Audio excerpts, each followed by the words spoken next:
Thank you for joining me here again for the Daily Bread Bible Study. We are looking at day 29 and looking at Leviticus. We are looking at chapters 5 through 7 specifically for this section. Before I begin, I'd like to just talk about what is clean and unclean. Clean and unclean in this context is really defined as what's ritually clean and unclean, what is acceptable to be used before God, and what is unacceptable to be used before God. And so these things, you try and maintain the proper boundaries on what's holy and what's common and what's clean and unclean, and all of these things relate to how God interacts with God's people. If you have things that are unclean come before God, the danger is that God's wrath will be incurred and that God will do something drastic in order to extinguish out what is unclean. So that's the mentality that they had in their day and time. So they kept proper boundaries and thought it was very important. So without further ado, in Leviticus chapter 5, they begin talking about sins, especially in relationship to testimony and truth.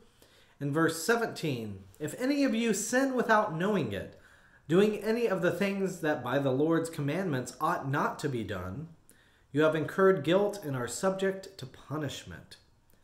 In verse 5, when you realize your guilt in any of these, you shall confess the sin that you have committed. And in verse 10, it explains how things are made right. Thus the priest shall make atonement on your behalf for the sin that you have committed, and you shall be forgiven.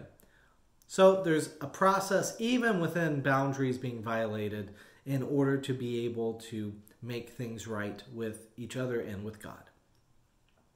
In chapter 6, we see that robes are only necessary for the priest to wear when they are functioning in their priestly service within the temple, and the priests are encouraged to wear clothing appropriate to the task. So in Leviticus 6:11 it says, then he shall take off his vestments and put on other garments and carry the ashes out to a clean place outside the camp. So it makes sense if you have garments that you're using that need to be kept special and holy. You don't want to take them as you're dealing with something that really could mess that up, leave a lot of blemishes on it. In Leviticus 6:13, there's some notes on fire. A perpetual fire shall be kept burning on the altar. It shall not go out. So it needs to keep on going so that way sacrifices can be made when it needs to happen. There's also some notes that I find interesting on food.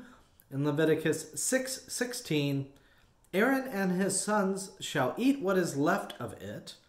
It shall be eaten as unleavened cakes in a holy place. In the court of the tent of meeting they shall eat it. So anything, in verse 18 it says, anything with respect to food that touches them, the priests specifically, shall become holy, which is set apart for a special purpose. So the priests are acting as some instrument of God here. They are ones that are holy, and through their touch, they can be able to make other things holy, set apart, special, connected with God. And so that's pretty cool that God sets things apart through human hands. In that similar sense, the priests become like a fire. They are a way to consume holy offerings. It makes sense. It keeps the priests able to be fed and continuing to offering up these sacrifices in the temple and to attend to what needs to be done there in that place. The priests need to eat and they need to be sustained, and they are a holy instrument from God in that sense as well too. So it's kind of a cool connection here, disposing food not just in fire but by giving it to people who in some sense are set apart for God. So moving on to chapter 7, then we see that the priests, their boundaries and their co-share is kind of discussed. Now, for the Israelites, the tribe of Levi does not receive an allotment in the portion of land. The double blessing that is given to the sons of Joseph, to Ephraim and Manasseh, really does not really account for the tribe of Levi getting land. In a lot of ways, they don't need to be tending the land. They'll have some communal purpose land that they are given. We'll see that later on. But on the whole, they are not the ones out farming the land. They are the ones responsible for making the sacrifices to God and the tabernacle, make sure that that continues on. So they don't really have crops or livestock to be raised, and that makes them very dependent upon the rest of the tribes. There's no means to obtain food for them because they don't have land or animals on the whole in order to be able to do that with. So therefore, they would need a way to eat, especially as they were working hard to fulfill their full-time job of managing the sacrificial offerings for the people. So in Leviticus 7:9, we get a little bit more understanding. And every grain offering baked in the oven, and all that is prepared in a pan or on a griddle, shall belong to the priest who offers it. But every other grain offering, mixed with oil or dry, shall belong to all the sons of Aaron equally.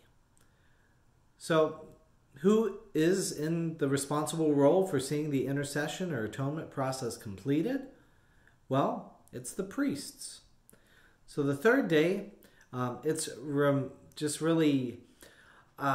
is what I find helpful in Leviticus 7:18, that after 3 days, the meats shall no longer be acceptable to be eaten, and that's just good practice. The shelf life on uncooked or unrefrigerated meats is rather short. So it just seems like a good practice to avoid people getting sick. Then they also talk about the idea of being cut off.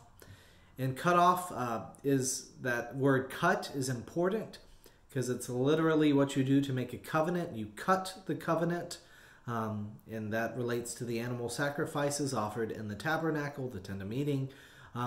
So you cut the covenant, and the exact opposite of that, instead of being, cut, making the cut with God, you will be cut off and taken off of the covenant if you fail to do these things.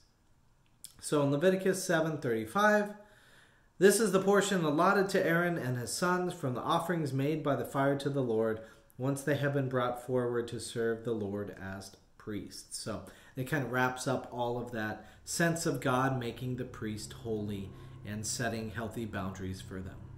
So we'll discuss more of what has been talked about later on, especially Exodus 28 through 30. We'll get to a lot of that in our discussion next time.